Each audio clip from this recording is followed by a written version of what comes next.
Vórtices del Misterio Podcast. Hoy, el misterio del número maldito. Ever walked past a ladder and felt that little twinge like, better not tempt fate. Right. You're not alone. Yeah. Right? It seems like we humans are hardwired to find these patterns. And sometimes those patterns, well, they look a lot like curses. It's true. Our brains are constantly trying to make sense of the world, like finding order in chaos. Yeah. And sometimes that leads us down some pretty interesting paths. Speaking of interesting paths, have you ever heard of a cursed phone number? Ooh. It sounds like something out of a movie, but this one's actually, it's from, it was in the headlines. Ah, yes. The infamous Bulgarian phone number. Yeah. A modern legend, kind of wrapped in a mystery, all because of a few unfortunate coincidences. Coincidences or something more. That's what we're diving into today. We've got this article here from El Ciudadano that lays out the whole story. Have you heard of this? I have. And what a story it is.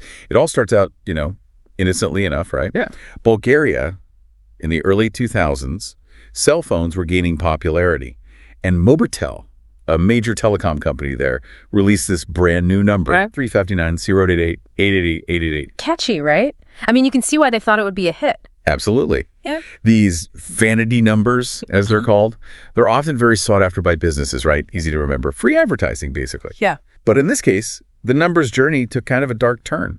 Dark is an understatement. So Mobitel's own CEO, Vladimir Grashnov, he snagged the number for himself. Presumably thought he was getting a lucky break. Who wouldn't?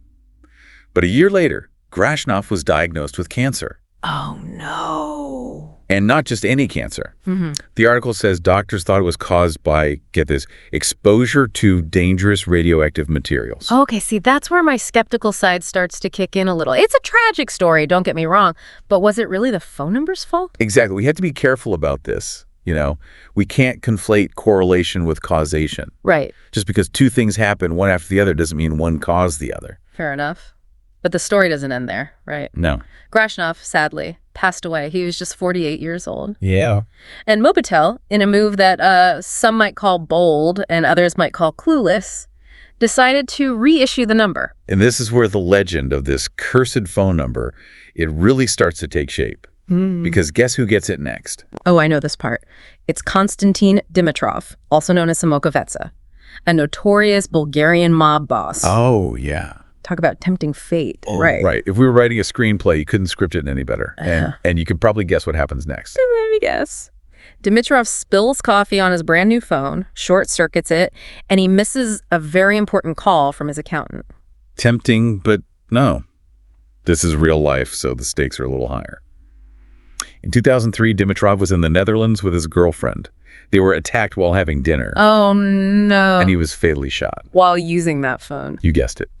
While using the infamous phone. Wow. His girlfriend survived. But Dimitrov, he wasn't so lucky. And just like that, the legend of this cursed phone number gets a whole lot more believable, I guess, right? Well, right. Two high-profile deaths, both linked to the same phone number, both under, suspicious circumstances. It's hard not to start seeing a pattern, even if it's just our brains, playing tricks on us, It's that clustering illusion in action. Our brains crave patterns, even when they don't exist. But it's hard to blame people for jumping to conclusions in this case. 2 deaths, you could say it's a coincidence. But 3, that's where things get really interesting. And there is a third death. Konstantin Dishliyev, a real estate agent who had some ties to the drug trade, was gunned down in Sofia in 2005. Guess what number he had? No way, you're kidding. Not 359-088-888-888. That's the one. And after Dishliyev's death, the rumors exploded. People even claimed that calling the number resulted in a not available message. Fueling this whole idea that it was cursed. Fascinating. This unavailable detail adds a whole other layer to the story, doesn't it? But the article itself doesn't really give any evidence to support that, does it? It doesn't. It just sort of mentions the rumor, but without, actually diving into whether it's true or not. And I think this is where we, as, critical thinkers, have to pause and say, okay, are we letting our desire for a good story, cloud our judgment here? Exactly. Because while the whole idea of a cursed phone number is, totally intriguing, there's a whole lot more to unpack here. This isn't just about a string of unfortunate events. It's about the power of belief, right? The allure of the unknown and the narratives that we construct to make sense of a world that can, often feel totally random and chaotic. Yeah. It's like that saying, right? When you hear hoofbeats, think horses, not zebras. But sometimes I feel like our brains are so busy looking for those zebras that we miss the, perfectly ordinary horses that are right in front of us. Precisely. And in this case, in the case of this Bulgarian phone number, those ordinary horses, they could be a number of things. Rivalries and organized crime, for instance. Right, of course. Or just plain old bad luck. Statistically speaking, it happens. Right. It's so easy to forget about the law of averages when you're, caught up in a good story. But let's be honest, okay. The skeptic in me wants to throw this phone in a bucket of rice and call it a day. Sure. But there's a part of me that's, I don't know, a little curious. Right. Is there any, actual research on why we're so drawn to these stories about curses? There is. Yeah, it taps into something, deeply human, I think. Psychologists, they found that we're kind of hardwired to seek out patterns, to create these narratives. It's how we make sense of the world, even if it means we're, finding connections where they don't actually exist. So we're all just amateur detectives at heart trying to, connect the dots. In a way, yeah. Think about it, right? From an evolutionary standpoint, from, a survival standpoint, it was beneficial for, early humans to err on the side of caution. If they saw some kind of pattern of danger that was associated with a certain place, an object, whatever it was, it made sense to just avoid it. Right. That makes sense. Better safe than sorry, especially when you're living in a world without, modern medicine and safety regulations. Exactly. And those ancient instincts, they still kind of linger in us today, even if we're not, facing down saber-toothed tigers on a daily basis. Right. So when we hear a story like this one, our brains, they light up. We can't help but wonder, what if? And let's be real, that what if factor is a big part of what makes these stories so much fun. Right. It's like that shiver down your spine, when you're watching a scary movie. It's not real, but it's still evokes that reaction. Absolutely. It's a safe way to sort of explore, our fears and anxieties about the unknown. But I think there's also a social element to this too, right? Oh, you mean how these stories spread like wildfire, especially in the age of, social media? Exactly. We love to share a good story, especially one that evokes, strong emotions, Yeah.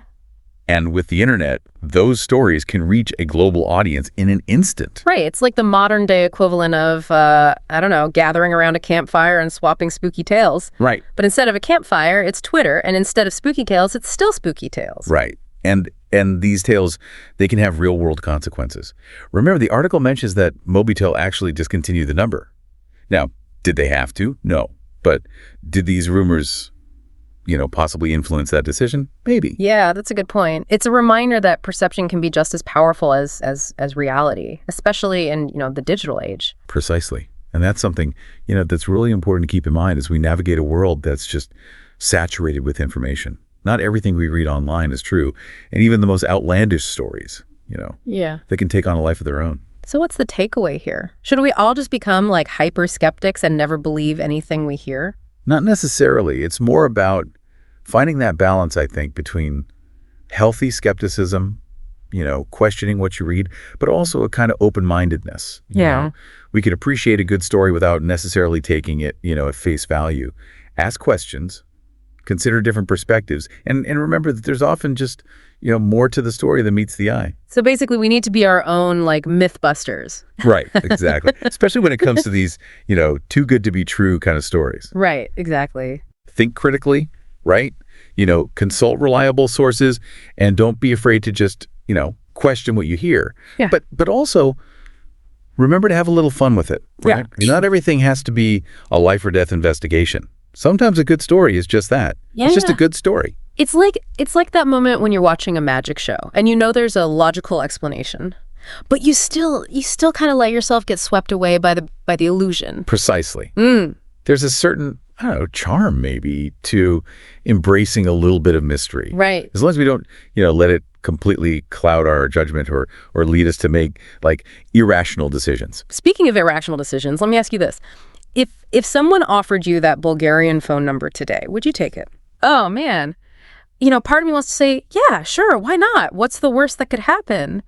But then I remember all those stories. Right. It's that lingering feeling, isn't it? Yeah. Even if logically we know it's, it's nonsense, there's still that little voice in the back of your head whispering, yeah, but what if? Exactly. And honestly, I think that's what makes this whole story so fascinating. It's a good reminder that we're not always as rational as we like to think we are, right? Right. We're emotional beings, and we're driven by instincts and beliefs that have been shaped over, thousands and thousands of years. Yeah, it's true.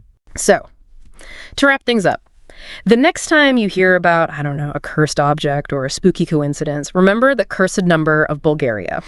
It's a good reminder that there's often a lot more to the story than, what you see at first glance. And sometimes the most fascinating mysteries out there are the ones that lead us back to ourselves, back to our own beliefs, and to the enduring power of a good story. Well said. I think that's a perfect note to end on.